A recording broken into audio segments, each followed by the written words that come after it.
Test के बारे में आप सब बचपन से ही सुनते आ रहे हैं और टेस्ट बचपन से ही आप देते आ रहे हैं। कभी वीकली टेस्ट होता है, कभी मंथली टेस्ट होता है, फिर एंड टर्म एग्जामिनेशन होते हैं। तो टेस्ट तो आप दे भी रहे हैं, उसके बारे में आपको पता भी है। लेकिन आज के इस वीडियो में गाइडेंस एंड काउंसलिंग में साइकोलॉजिकल टेस्ट में हम बात करेंगे अचीवमेंट टेस्ट की, उपलब्धि परीक्षण की, कि उपलब्धि परीक्षण होता क्या है। तो वीडियो को आखिरी तक देखिए और लास्ट में कमेंट करके जरूर बताइएगा कि वीडियो आपको कैसे लगी। तो वीडियो को हम शुरू करते हैं। तो आज का हमारा टॉपिक है अचीवमेंट टेस्ट, उपलब्धि परीक्षण।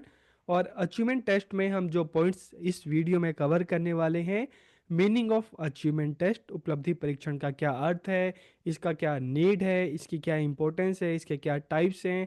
और फिर हम बात करेंगे स्टैंडर्डाइजेशन या qualities of an achievement test. और लास्ट में हम ये भी जानेंगे कि किस तरह से अचीवमेंट टेस्ट को डेवलप किया जाता है। तो इस वीडियो में हम इस सारे पॉइंट्स कवर करने वाले हैं। तो वीडियो को हम शुरू करते हैं और एक एक करके हम सभी पॉइंट्स के बारे में बात करते हैं। सबसे पहले अगर इसके कंसेप्ट को हम समझने की कोशिश करें तो various types of student come to take education in different classes of the school. कि स्टूडेंट स्कूल जाते हैं किस लिए? नॉलेज को, स्किल को एक्वायर्ड करने के लिए, सीखने के लिए। लेकिन हमें देखते हैं कि स्टूडेंट की मेंटल एबिलिटीज और लर्निंग पावर अलग अलग होती है। कोई स्टूडेंट जल्दी सीखता है तो किसी को सीखने में टाइम लगता है। कोई मैथ में अच्छा होता है, कोई साइंस में अच्छा होता है, कोई लैंग्वेज में अच्छा होता है, कोई आर्ट एंड क्राफ्ट में अच्छा होता है। तो इस तरह से अलग अलग स्टूडेंट को हम देखते हैं तो सबकी जो लर्निंग पावर है, ठीक है, अलग अलग होती है। तो किस तरह से हम पता लगाएं कि कौन सा स्टूडेंट किस सब्जेक्ट में ज्यादा अच्छा है, उसकी स्ट्रेंथ क्या है, उसकी वीकनेस क्या है, इसका कैसे पता लगाया जाए? स्कूल में जब स्टूडेंट एडमिशन लेता है और एक क्लास से दूसरी क्लास में जाता है, दूसरे से तीसरी में जाता है, तो एक पर्टिकुलर टाइम में स्टूडेंट ने क्या सीखा, कितनी नॉलेज उसने गेन की, तो इसका पता लगाया कैसे जाए? तो इसके लिए टेस्ट कंडक्ट किया जाता है।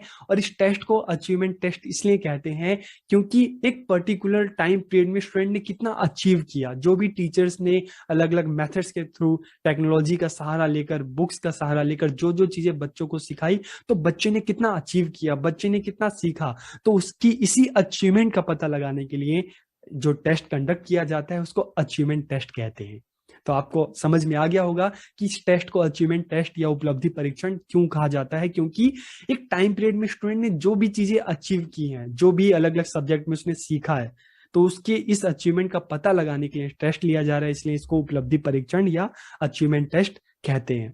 ठीक है, तो कंसेप्ट आपको समझ में आ गया होगा। अब हम इसके मीनिंग की बात करें तो अचीवमेंट टेस्ट आर दो test with the help of which the student achievement in the subject taught in the school and the skill taught is ascertained। कि उपलब्धि परीक्षाएं वे परीक्षाएं हैं जिसके द्वारा स्टूडेंट ने स्कूल में, क्लास में, पर्टिकुलर सब्जेक्ट में कितनी चीजें उसने सीखी है, कितना नॉलेज उसने सीखा है, इसका पता लगाने के लिए जो टेस्ट लिया जाता है उसी को अचीवमेंट टेस्ट या उपलब्धि परीक्षण कहा जाता है। These are mainly constructed to measure the nature and extent of learning of the student। कि इसका निर्माण विद्यार्थियों के सीखने के स्वरूप और सीमा का मापन करने के लिए किया जाता है। ठीक है, स्टूडेंट किस तरह से सीख रहा है और कितना सीख रहा है, कितना सीखा उसने, इसी का मापन करने के लिए टेस्ट लिया जाता है। It evaluates the current ability of the student और the extent of their knowledge in the area of a specific subject.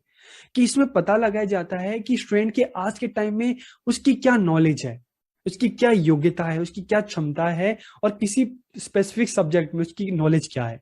Maths में कितना आता है, साइंस में कितना आता है, लैंग्वेज में कितना आता है। तो इन्हीं चीजों का पता लगाने के लिए टेस्ट लिया जाता है। अब अगर हम इसके टाइप्स की बात करें तो there are two types of achievement test: standardised test and teacher made test. Standardised test को प्रमापित या मानकीकृत परीक्षण भी कहते हैं, और टीचर मेड मतलब शिक्षक निर्मित परीक्षण। तो दोनों है क्या, उसके बारे में हम समझते हैं। तो सबसे पहले अगर हम स्टैंडर्डाइज्ड टेस्ट की बात करते हैं तो इनका निर्माण विशेषज्ञों तथा मनोवैज्ञानिकों के द्वारा किया जाता है, ठीक है। These are made by experts and psychologist. तो इसको हर कोई नहीं बना सकता, हर टीचर नहीं बना सकता। इसको कौन बनाएगा? जो किसी स्पेसिफिक सब्जेक्ट में जो एक्सपर्ट टीचर है वो बनाएगा, या कोई psychologist. Okay, they are constructed according to certain rules, norms and principle. कि इनका निर्माण निश्चित नियमों, सिद्धांतों, मानदंडों के अनुसार किया जाता है। ऐसे नहीं कि आपने बुक देखा उसमें से आपने ऐसे बना लिया, नहीं। जो कुछ रूल्स होते हैं, रेगुलेशन होते हैं, ठीक है, प्रिंसिपल्स होते हैं, उसके अनुसार ये टेस्ट बनाए जाते हैं, ठीक है।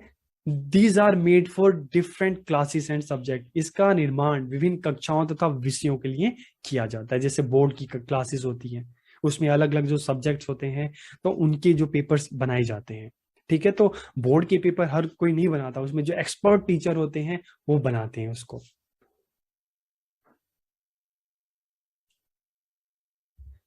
देर are many types of test for a class and a subject. एक ही क्लास और एक ही सब्जेक्ट के लिए बहुत सारे जो स्टैंडर्डाइज टेस्ट हो सकते हैं, ठीक है। और स्टैंडर्डाइज टेस्ट की एक क्या खासियत है कि जब ये कंडक्ट किए जाते हैं तो एक ही साथ हजारों लाखों बच्चों पर कंडक्ट किए जाते हैं।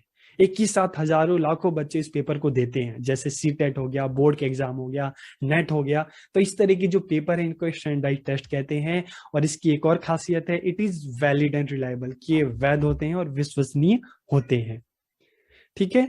और इसके अलावा the questions given in this have to be done according to the given instruction within the given time।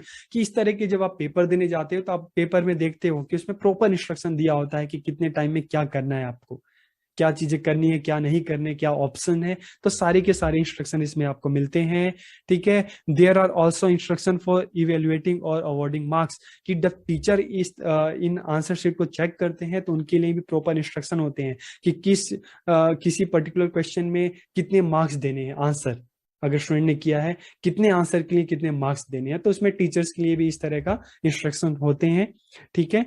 और इसका जो प्रकाशन है, मतलब इसको जो पब्लिश किया जाता है तो किसी ऑर्गेनाइजेशन या बिजनेस फॉर्म के थ्रू किया जाता है, ठीक है। तो ये सारी जो एक स्टैंडर्डाइज टेस्ट की जो खासियत है, विशेषताएं हैं, क्या है, आपको पता चल गया होगा। अब अगर हम टीचर मेड टेस्ट की बात करें तो these are made by the teacher. ये शिक्षकों के द्वारा बनाए जाते हैं। It can be subjective and objective. Subjective भी हो सकते हैं, ऑब्जेक्टिव भी हो सकते हैं। तो आत्मनिष्ठ या वस्तुनिष्ठ। सब्जेक्टिव क्या होते हैं? जैसे आप क्लास टेस्ट देते हैं तो उसमें कई क्वेश्चंस ऐसे होते हैं जिसमें आपको ऐसे टाइप में आंसर लिखना पड़ता है, तो आपको लगता है कि हाँ, मैंने भी सेम आंसर लिखा, उस दूसरे ने भी लिखा, लेकिन उसको ज्यादा मिले, मुझे कम मिले। तो सब्जेक्टिव में मतलब थोड़ा हेर फेर की टीचर के मूड पे डिपेंड करता है। लेकिन ऑब्जेक्टिव जैसे एमसीक्यू क्वेश्चन होते हैं, इसमें एक आंसर जो है, ठीक है। अगर हम बात करें कि इंडिया की कैपिटल क्या है, दिल्ली है, ठीक है। 4 ऑप्शन दिए, बैंगलोर, मुंबई, दिल्ली, कलकत्ता। तो दिल्ली, तो दिल्ली को कोई गलत नहीं कर सकता। तो इस तरह के क्वेश्चन जो होते हैं ऑब्जेक्टिव टाइप में, जिसमें किसी तरह की हेरफेर की गुंजाइश नहीं रहती, ठीक है। तो इट कैन बी सब्जेक्टिव और objective. It can be written, oral and practical.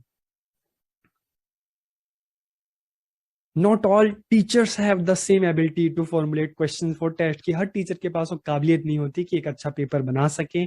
और अगर पर्टिकुलर सब्जेक्ट जो है, अगर उसमें भी सेम सब्जेक्ट के सेम टीचर, 2-3 टीचर अगर पेपर को बनाते हैं, तब भी आप देखोगे और 2-3 टीचर्स ने जो अपने अपने पेपर बनाए हैं वो एक जैसे नहीं होते, उसमें भी आपको काफी फर्क देखने को मिल जाता है। इसलिए टीचर मेड टेस्ट को हम रिलायबल नहीं कह सकते, ज्यादा विश्वसनीय नहीं माना जा सकता, ठीक है। ज्यादा रिलायबल कौन होता है? वो होता है आपका स्टैंडर्डाइज टेस्ट। अब अगर हम बात करें कि qualities of a good achievement test, की एक अच्छी उपलब्धि परीक्षण के क्या गुण होने चाहिए, तो रिलायबल होना चाहिए, विश्वसनीय, कि विश्वास करने लायक हो, ठीक है। वैलिडिटी, वैधता हो, वैध हो। किसी सब्जेक्ट के लिए बनाया जा रहा है तो वही सब्जेक्ट उसमें होना चाहिए, ठीक है। उसी सब्जेक्ट के जो ऑब्जेक्टिव है फुलफिल करे। ऑब्जेक्टिविटी, किसी तरह की हेर फेर की कोई गुंजाइश ना हो, आंसर पहले से फिक्स हो जिसके। कॉम्प्रिहेंसिवनेस, व्यापकता। मतलब क्या है कि अगर एसएसटी का बनाया जा रहा है तो एसएसटी में जो भी अलग अलग सब्जेक्ट हैं, जितने भी टॉपिक है, सबको कवर करे। कॉम्प्रिहेंसिवनेस होनी चाहिए उसमें, ठीक है। ये नहीं कि 2-3 सब्जेक्ट से ही पूरा पेपर बना लिया, नहीं। सभी 2-3 चैप्टर से ही पूरा पेपर बना लिया, नहीं। पूरे जो ये सब्जेक्ट में जितने भी टॉपिक्स हैं सबको कवर किया जाना चाहिए। ठीक है। डिफ्रेंसिएशन, विभेदकारिता, मतलब है कि टेस्ट ऐसा हो जो स्टूडेंट का क्लासिफिकेशन कर सके, कि जिससे पता चल सके कि क्लास में कौन सा स्टूडेंट अबो एवरेज है, कौन एवरेज है, कौन बिलो एवरेज है। तो इस तरह की जो अगर हम बात करें कि स्टूडेंट में डिस्क्रिमिनेशन कर सके उनकी अचीवमेंट के बेस पर, तो इस तरह का टेस्ट होना चाहिए। ठीक है। और प्रैक्टिकलिटी की व्यवहारिकता, उसको उपयोग किया जा सके, जो भी टेस्ट हो, ठीक है, उसमें प्रॉपर इंस्ट्रक्शन होने चाहिए। ठीक है, सारी डिटेल उसमें होनी चाहिए, प्लस ज्यादा खर्चीला, ज्यादा महंगा नहीं होना चाहिए, और ऐसा हो कि जिसको यूज किया जा सके, जिसको अप्लाई किया जा सके। अब हम बात करते हैं कि एक उपलब्धि परीक्षण का, एक अचीवमेंट टेस्ट का किस तरह से डेवलपमेंट या कंस्ट्रक्शन किया जाता है, किस तरह से उसका निर्माण या विकास किया जाता है। सबसे पहले है प्लानिंग ऑफ टेस्ट की, परीक्षण की योजना बनाना। उसके बाद preparation of a design for the test की, परीक्षण के लिए एक डिजाइन तैयार करना। उसके बाद प्रिपेयरिंग ब्लूप्रिंट की, ब्लूप्रिंट तैयार करना। फिर राइटिंग ऑफ क्वेश्चन पेपर, प्रश्न पत्र लिखना। उसके बाद प्रिपरेशन ऑफ द स्कोरिंग की एंड मार्किंग स्कीम की, अंकन कुंजी और अंकन योजना तैयार करना। और लास्ट में आता है एनालिसिस, विश्लेषण। तो इस तरह से हम किसी भी अचीवमेंट टेस्ट को तैयार कर सकते हैं, उसको डेवलप या कंस्ट्रक्ट कर सकते हैं।